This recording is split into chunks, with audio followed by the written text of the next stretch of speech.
pessoal, tudo bem? Mais um ABC em Off Negócios, com informação, com prestação de serviços, nesta segunda-feira, como de costume. Toda segunda a gente trazendo destaques do empreendedorismo, cases, e neste 15 de maio não é diferente. Comigo, Leandro Amaral, Matheus Rocha nos trabalhos técnicos da produção e ele, Alan de Camargo. Tudo bem, Alan? Tudo jóia, graças a Deus. Legal, já falou pro pessoal, quem está vendo as imagens vai nos acompanhar em todas as redes, YouTube, Facebook, Instagram, TikTok, no portal ABC em Off, mas aqui o espaço é literalmente multiuso, espaço que incentiva, que fomenta a criatividade, empreendedorismo, mas fala mais para o internauta onde nós estamos aqui em São Caetano, na Rua Pará.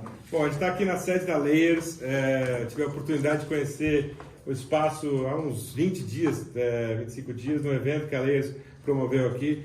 É um espaço que não só pela concepção arquitetônica, mas o que eles produzem aqui dentro tem muita qualidade. Acho que é valorizar o grande ABC com empreendedores de qualidade, que são uma das referências em empresas de educação, voltadas para a educação. Então, para mim é um prazer estar aqui hoje com o Danilo, com o Ivan, falar um pouco da Layers, um pouco de educação. Boa, estamos recebendo aqui os nossos anfitriões. Danilo, obrigado pela acolhida, tudo bem? Tudo jóia, pessoal. Alan, Leandro, obrigado aí por vocês terem nos convidado para esse bate-papo, um prazer enorme. Peço desculpas um pouco pela voz aqui. Faz favor. Mas semana passada foi semana de evento, então a gente está aqui recuperando. Muito networking. Muito networking. Boa. Muita fala, muita venda. E Ivan, aqui off é só no nome, viu? A gente já entrega tudo. Cheguei aqui a convite do Alan, do Danilo, o Ivan estava tocando piano, viu, pessoal? Aqui tem espaço até. Faz parte? Como é que é, Ivan? Tudo bem? Obrigado pela gentileza. Joia, prazer e obrigado pelo convite. A gente tem um piano aqui, é uma coisa que eu gosto muito, assim, e sentia muita falta, porque eu sou de Vitória, Espírito Santo. Que legal! Passei vários anos aqui tocando no piano digital, que não é a mesma coisa, e recentemente a gente conseguiu colocar um piano aqui no escritório. Ele é aberto para quem quiser tocar também. Mas você toca todo dia, em algum momento aí da rotina, Sim. você para e toca um pouquinho lá? Normalmente quando não tem ninguém, ou quando está no horário de almoço, aí eu paro para relaxar Que um legal. pouco. Vou começar a ver almoçar aqui na Layers. Vou começar a ver almoçar aqui. Porque eu tava na correria, sai de uma pauta, vai para outro, o Alan também, o Matheus também. Cheguei aqui, aquela calmaria, aquele som de piano, a belíssima acolhida do Danilo e do Ivan, que legal. Alan, você é o nosso timoneiro aqui, vai lá. Eu queria começar pedindo para que o Danilo e o Ivan explicasse um pouco do negócio deles, para que os internautas pudessem entender um pouco da Layers, o que ela representa no mercado. Então, Danilo, Ivan, como vocês preferirem, fala um pouco do que é a Layers, o que ela representa no mercado. Sei lá? Bom, a Layers nasceu de uma visão, um sonho lá em 2018, bem no comecinho. Eu e Danilo, a gente já se conhecia há muito, muito tempo, desde os torneios de robótica que a gente participava. Não tem nada a ver com o que a Layers faz hoje, exceto a educação, que tem bastante ligação. E nossa visão era de organizar todos aqueles ambientes digitais que o aluno, o professor precisava utilizar dentro de uma plataforma só, mas ao mesmo tempo que a gente não substituísse essas plataformas, né? Todo mundo acha que quer ser sempre o mais ousado e falar assim, eu vou resolver todos os problemas da educação. Mas no fundo é que você nunca vai encontrar uma solução que resolve todas as dores bem, né? E a gente baseou nesse princípio para construir o que é a Layers, que é um hub, né? Um ecossistema ali, onde várias startups se plugam a gente, vários sistemas de gestão, e as redes de ensino, sistemas de ensino e as próprias instituições de ensino básico e superior, elas usam Layers para poder dar um acesso, uma experiência unificada para esses alunos. Então, através de um login simples, um único e-mail e senha, né, você consegue acessar todo o portfólio ali que a escola usa dentro do ecossistema dela. Perfeito. Então vocês na ponta, me corrija se eu estiver errado, Danilo, vocês fazem parceria com as escolas, com as unidades de ensino. As duas pontas, né? A gente se torna essa camada intermediária entre a tecnologia adotada e a instituição de ensino. O Brasil ele é altamente pulverizado no que se trata de educação básica K12. Falando de educação básica K12, a gente fala de 20% das escolas sendo privadas, 80% públicas, e no que se diz respeito a privadas, o maior mantenedor de escolas próprias hoje tem 160 escolas. Cada uma utilizando um sistema de gestão, cada uma dessas 40 mil escolas, 44 mil escolas, segundo o último dado do INEP, com um sistema de gestão diferente, um tipo de uso, cada uma construindo o seu ecossistema tecnológico. Então, para qualquer tecnologia passar a ser adotada por uma escola, o custo de implantação é alto, o custo de manutenção, dificuldade de ter os dados normalizados e para o gestor, dificuldade de ter interoperabilidade de dados, que é um ambiente onde ele possa ter uma visão 360 da sua escola. Que ele possa olhar e saber que o aluno, do ponto de vista financeiro, de administrativo, sei lá, ele está cadastrado em tudo e ele consegue fazer gestão. Vocês fazem parte, então, consultoria. A gente é uma camada de tecnologia intermediária. Tá. Na outra ponta, esse mesmo diretor, muitas vezes, ele não sabe se o aluno está tendo dificuldades em matemática, porque o problema dele é a interpretação. Porque no final, o dado da plataforma de português não fala com a plataforma de matemática. Então, o que a Layers vem fazer é, eu trago dos dados do sistema de gestão da escola toda a normalização em uma camada intermediária e conecto todas as tecnologias que ela utiliza. Para a escola, para o usuário, para a família, qualquer ferramenta a um clique de distância.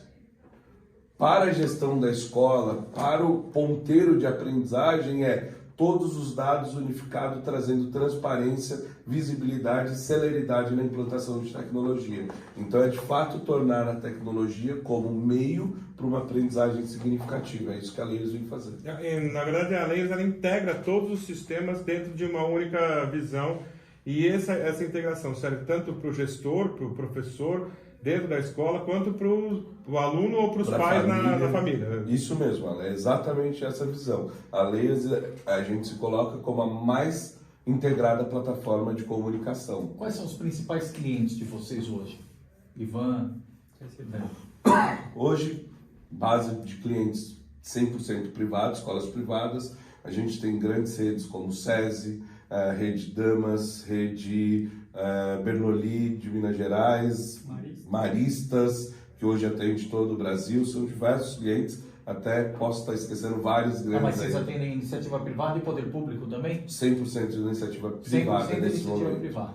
Perfeito. Poder público é algo que a gente vem olhando, vem tateando e vem aprendendo como fazer, porque o produto de poder público, as necessidades, as demandas, elas são diferentes e se complementam em algumas coisas, mas são diferentes em outras. Então a gente lançou o produto, aí falando até já de empreendedorismo um pouco, a gente nasce bootstrap. Então, na prática, para quem está nos assistindo, o que significa isso? É recurso próprio, dinheiro do próprio bolso. Então, a gente tinha que estar monetizando rápido e a gente sabe que qualquer processo de venda para a área pública ele é mais demorado. Então, a gente precisava estar recebendo, por isso ir para a iniciativa privada. Financiamos com recurso próprio todo o início de operação e agora, com a rodada de investimento, que é uma das pautas que a gente fala aí mais para frente, a gente começa a conseguir olhar também para operar o poder público. Perfeito. Aí eu queria ir já para essa pauta que você tocou. A gente tem uma dificuldade para as pessoas entenderem um pouco desse mercado de startup, venture capital. Como é que foi esse processo para vocês? Vocês começam com o dinheiro de vocês mesmos e isso começa a ser validado dentro do processo. Quando foi o start para vocês? Vocês entrarem numa rodada para vocês apresentarem essa ideia e aí vir investimento para vocês, acredito, mudarem de tamanho, mudarem de escopo, começarem a ampliar a atuação de vocês. Como é que foi esse trabalho? Acho que tem primeiro uma mudança de mentalidade que tem que acontecer para isso poder funcionar bem, senão você acaba dando um passo maior que a perna e você cai num buraco. Primeiro que quando você é bootstrap, eu acho que a principal diferença de ser bootstrap quando você está com o próprio investimento para quando você recebe o investimento é que você tem duas priorizações que elas se invertem. Uma é mitigação de risco e a segunda é maximização de ganho.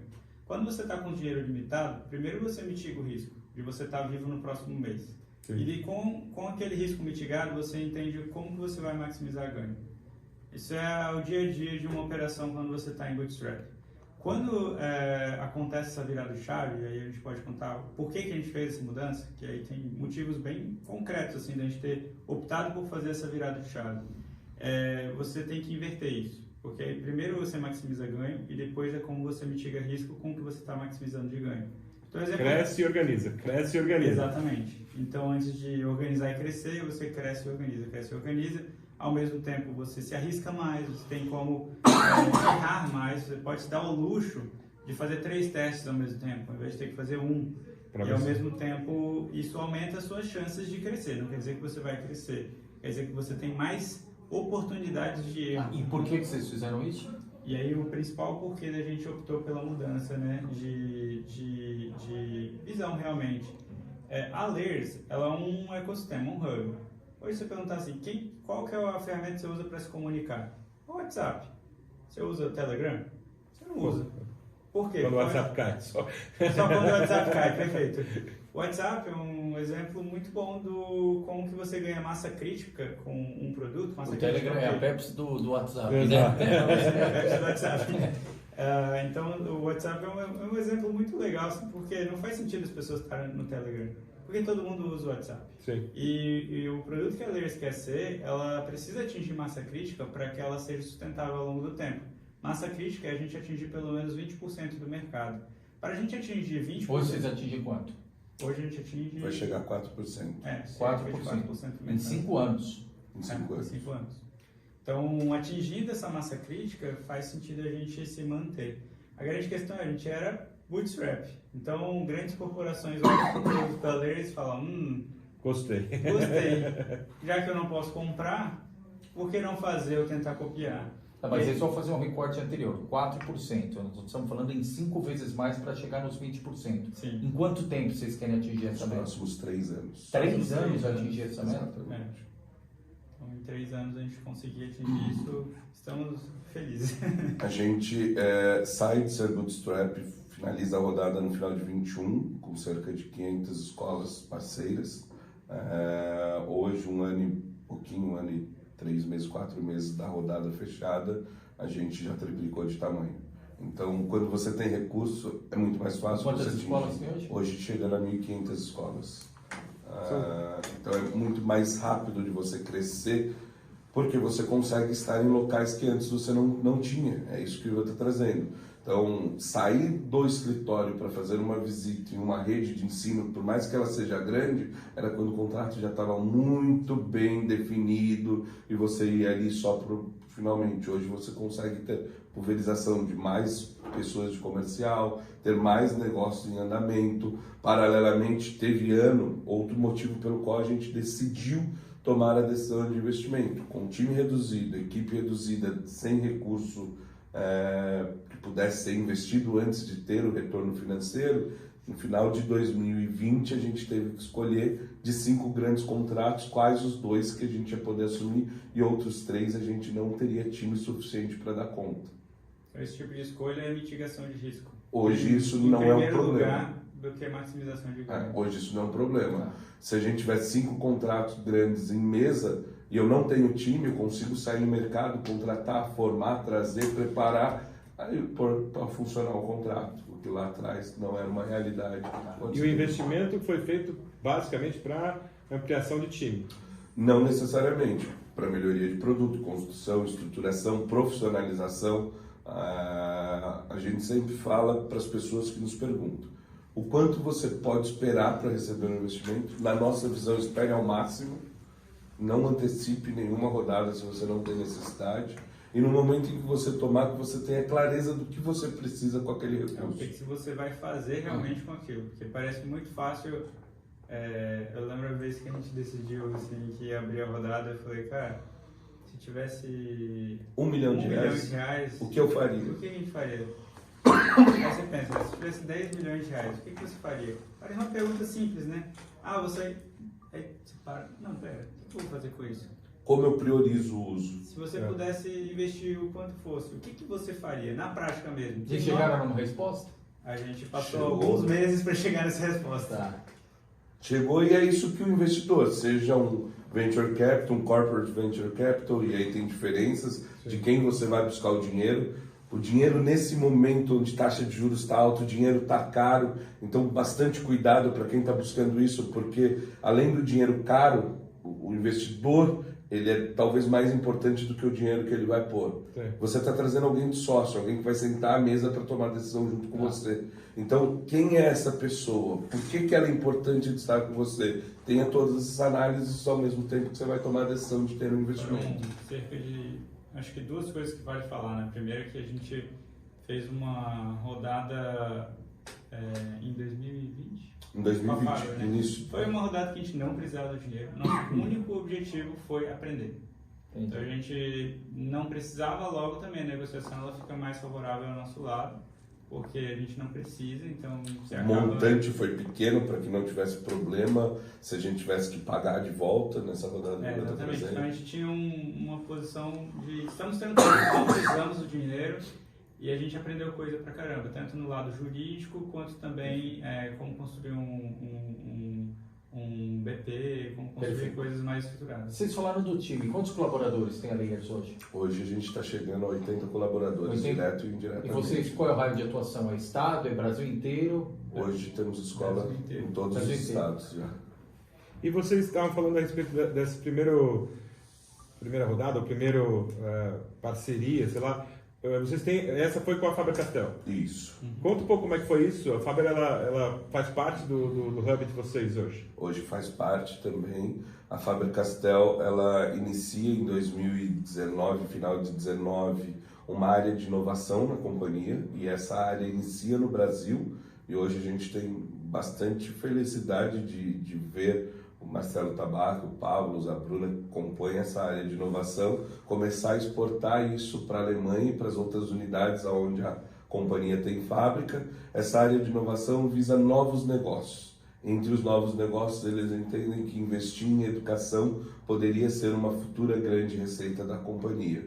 E naquele momento, uma companhia quase tricentenária, né, mais de 260 anos, eles tinham dúvidas se a companhia estava preparada para acompanhar o ritmo de uma startup que tem governanças diferentes, velocidade de entrega muito superior. Até a primeira vez que a gente discutiu o contrato, eu recordo deles falando o prazo de devolutiva do nosso contrato é 2 semanas, e o de vocês? O jurídico olhou para eles e falou, não, a gente faz agora e já te devolve, é na hora, não tem 2 semanas. Então, são coisas que as companhias que querem investir nesse tipo de coisa precisam aprender a fazer. E a Faber estava disposta a buscar esse conhecimento, e como a gente queria aprender se valeria a pena ter investimento, foi uma junção de 2 empresas que tinham sinergia. E por que a escolha de São Caetano? O ponto não foi São Caetano, sim, as pessoas e as empresas. A gente já tinha alguma relação com a Faber, eles entendiam que o momento que a gente passava valia a pena. O porquê do Brasil é porque no Brasil tinha as pessoas certas para construir essa área de inovação. Então foi construída pela companhia essa área de inovação, e tudo que eu estou trazendo aqui são matérias que eles já publicaram, tá?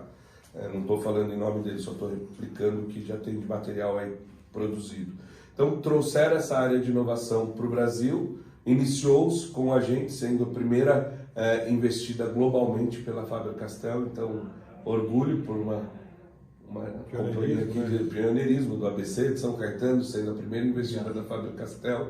Os resultados foram muito significativos, que ao término dessa primeira rodada em 2021, quando a gente entende que valeria abrir uma rodada de fato para acelerar o crescimento e tudo isso que o Ivan trouxe anteriormente, aí a companhia, a Faber, anuncia para o mundo que eles inovam com essa área de CVC, de Corporate Venture Capital. Alan, eu sei que o relógio está adiantado, mas aí fica à vontade de fazer, quer encerrar, fazer uma para o Danilo e uma para o Ivan, à vontade. Pode ser. E aí 2 perguntas, e aí vai ficar com um gostinho claro de quero mais para o pessoal que nos acompanha. Eu queria, até para a gente poder trazer um pouco do ambiente, do mercado de educação no Brasil, vocês surgem ali pouco antes da pandemia, vem a pandemia, vocês acabam tendo um fluxo de trabalho gigantesco, até porque vocês auxiliaram muitas escolas, muito parceiro de vocês. Como é que está esse ambiente? Hoje, vi numa matéria que você comenta que muitas escolas, 84% das escolas, não gostariam de voltar para o online, para as aulas online.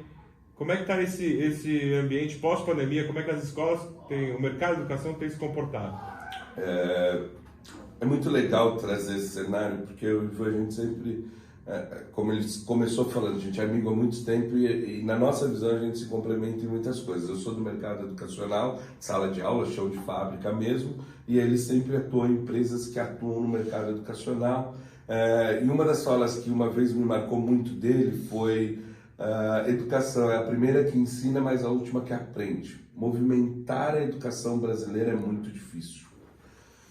Se a gente pegar todo o histórico de digitalização, o banco digitalizou final do século XX, antes do século XXI, quase todos os mercados se digitalizaram muito antes. E a educação precisou vir uma pandemia para haver uma digitalização. A educação K12 principalmente. Nas universidades a gente ouvia falar de EAD, ouvia-se fazer algumas ações, mas na educação básica essa digitalização precisou uma pandemia a nível global, como nós tivemos, para que a escola pudesse sair dentro dos muros da sua sala de aula. Então, esse estudo que você fala, que 84% das escolas estavam deixando de usar as tecnologias e voltando para o modelo tradicional, foi logo após todo mundo estar vacinado, os órgãos públicos liberarem as escolas presencialmente, os professores altamente esgotados de abrir a porta das suas casas. Por mais que a gente fale pedagogicamente de ensino híbrido, os professores guerreiros não conseguiram aplicar o chamado ensino híbrido. Eles fizeram aulas online para suprir uma demanda para que essas crianças não ficassem sem nenhum conteúdo. A BET do ano passado foi o primeiro grande evento pós-pandemia que a gente pôde ver. A BET Brasil é um evento de educação, para quem não está nos acompanhando, quem está nos acompanhando não conhece, né? Foi o primeiro grande movimento que a gente pôde ver e ainda você tinha muitos professores, coordenadores, gestores assustados com o que seria o uso dessa tecnologia. Passado um ano a gente voltou, citei a voz, semana passada foi a BET Brasil 2023. O que a gente enxerga dentro desse cenário? As escolas estão mais cientes que a tecnologia base para diminuir essa diferença de aprendizagem que deu. A gente tinha aluno com recurso, aluno sem recurso, computador, internet na casa para poder fazer aula. Então, o que vai agora minimizar esse gap de aprendizagem desses 2 anos de pandemia será a tecnologia, e muito visível vendo os gestores, todo mundo buscar esse cenário de maneira mais estruturada. Então, o que eu vejo pós esse período teve uma dor muito grande, todo mundo teve que aprender na dor, a educação, os professores, as famílias. Passado esse cenário, teve o susto de eu não quero mais isso, mas agora o que de fato faz sentido para a aprendizagem na minha escola, para a minha proposta educacional, para a minha proposta pedagógica, e a gente está vivendo esse momento. Junto com tudo isso, tecnologia como ChatGPT, e que a escola não quer mais ficar para trás, a escola quer discutir isso. Então, eram raros os dias de BET Brasil ano passado que não se tinha 3, 4, 5 painéis discutindo inteligência artificial, ChatGPT, como se implanta, o porquê que talvez sejam momentos importantes de trazer isso para a educação. Então, esse cenário, para mim, eu vejo como muito favorável. A escola começa a entender que a tecnologia é aliado, ela é meio para a aprendizagem e vai fazer sentido continuar com ela, desde que seja assertiva com o propósito da escola. Ivan, nessa mesma linha, eu queria entender qual é o cenário da educação daqui para frente, pensando em tecnologia e educação. Existem alguns exemplos fora do país que tem um formato onde a tecnologia auxilia mais a educação e a gente pode buscar fora esses exemplos para aplicar no Brasil. O Brasil é um país que tem uma posição bacana na tecnologia aplicada à educação ou não. Como é que está isso no cenário do Brasil? Bom, a gente chegou até a visitar a BET de Londres, né? Então a gente tem até uma percepção do que acontece lá fora que não acontece aqui. E fora do Brasil existem algumas empresas que conseguiram se posicionar como esse hub, como a Layers KC. Uma delas é a Clever nos Estados Unidos. Eles têm hoje lá mais de 80% do mercado. Então isso já demonstra uma coisa, que as instituições de ensino elas utilizam tecnologia no dia a dia. Pelo menos elas já são usuárias, né? Aqui no Brasil, o que a gente enxerga muito ainda é que muitas instituições usam tecnologia como meio de atingir marketing para a própria instituição. Então eu uso Google, eu uso Microsoft com um propósito de dizer que eu sou Google, que eu sou Microsoft. Ou eu uso ferramenta A para dizer que eu uso ferramenta A. Esse eu acho que é o primeiro nível ali de utilização. O que a gente vê lá fora, que aqui no Brasil poucas instituições já têm essa mentalidade, que é uma mentalidade de ver a tecnologia como um meio, como o Danilo falou, e não como um fim. Quando você quer usar a tecnologia como fim, o que acontece é uma inversão. É tipo, eu tenho um aspirador de pó, Porque é muito legal ter um aspirador de pó. Não, você tem um aspirador de pó para aspirar pó, Sim, claro. para limpar a casa. Da mesma forma, você tem uma ferramenta de gestão de aprendizagem para você conseguir, com menos esforço, observar mais alunos com maior assertividade. Da mesma forma, você tem o sistema de gestão, não é porque você precisa ter um sistema de gestão, é porque você precisa ter uma organização financeira, você precisa ter uma organização acadêmica, e isso só vai ser garantido se você tiver algumas travas, se você tiver algumas facilidades, e isso sim se torna mais escalável. Então, eu tenho hoje 100 alunos, quero ter 200, como que eu vou ter isso ainda de maneira eficiente? Então, isso lá fora já é visto como algo comum, né? E aqui no Brasil é muito interessante porque quando a gente projetou a Layers, a gente não lançou ela do jeito que a gente imaginava. Em 2018, a gente imaginou a Layers como sendo um hub, como sendo um ecossistema que várias empresas comporiam ali a tecnologia dela. Mas a gente não lançou isso em 2018. Se a gente tivesse lançado, a gente não estava aqui. Simplesmente porque o Brasil não estava preparado. A gente estimou que em 2022 levaria 4 a 5 anos para a gente, de fato, receber escolas que falavam assim: eu quero um parceiro de integração. A pandemia ajudou vocês? Muito. Ela ajudou muito. Não era planejado, obviamente. Claro. Não foi vocês que plantaram. Vocês não trouxeram o vírus aqui no bolso do colete. Teve muitos lados negativos nela. Super triste, mas do ponto de vista de avanço tecnológico. Incentivou esse olhar tecnológico, né? A gente falou isso várias vezes. Tudo que as empresas projetavam investir em 5, 10 anos, elas tiveram que fazer em um ano e meio, né? Em meses, às vezes. Em meses. E isso, para mim, é muito valioso, porque essa necessidade de usar, a gente já sabia. No começo da pandemia, todo mundo começou a usar videoconferência, etc. E a gente já sabia que no final, quando acabasse, as pessoas iam deixar de utilizar. Antes mesmo de a gente fazer aquela pesquisa, a gente já sabia. Isso já era fato, já. Pra gente, sim. Na nossa visão, sim. Tanto que a gente teve a oportunidade de construir features específicas do produto para...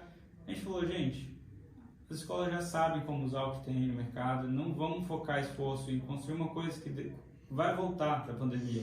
E aí, quando voltar, vai ser sido tudo produto jogado fora, porque educação básica, pelo menos, não vai continuar. O aluno, ele precisa desse momento físico, do presencial. O professor é importante para ele. Ele é importante troca na sala com de aula. colegas. Então, a gente tinha essa visão, a gente falou, vamos seguir nosso plano aqui de unificar as tecnologias, integrar cada vez mais. Então, na pandemia, a gente continuou seguindo da forma com que a gente vinha fazendo antes, né? Lançando essa parte do produto. E aí, só para fechar, a pandemia ela só acelerou alguns anos. Isso iria acontecer eventualmente, né? Ela só foi um acelerador. E o que é legal disso daí é que quando a gente começa a construir um hub, é muito difícil você sair do zero, né? Então você tem que ir fazendo um negocinho ali, junto, é trabalho de formiguinha. Até o momento que vem a pandemia, isso fica mais claro, e eu lembro muito bem do primeiro cliente que chegou até a gente querendo exatamente o produto que era do nosso sonho, que já estava feito, inclusive. Isso pra gente foi, caramba, esse momento chegou, realmente, tem alguém que se interessa. E agora, esse ano, por exemplo, marca, muita gente já vindo até a gente pedindo isso. Então isso tem se intensificado e isso demonstra mais maturidade no mercado. Boa. É isso, Alan? Pô, eu ficaria aqui. Eu também, vamos ler o sabor de quero mais. Ivan, obrigado, até a próxima. Valeu. Danilo, obrigado também, até a próxima. Obrigado. E a gente faz o convite para quem estiver nos assistindo e quiser conhecer. Estamos aqui no centro de São Caetano. Vai ser uma honra, um orgulho trocar com outros empreendedores, outras pessoas que estiverem acompanhando aí. Legal, excelente. Matheus Rocha, obrigado, Alan. Até a próxima. Até a próxima, muito bom, muito bom. Produtivo demais. Valeu, pessoal. ABC em Off Negócios. É isso aí, o dia a dia do ABC, cases, empreendedorismo e muito mais. Valeu, até a próxima.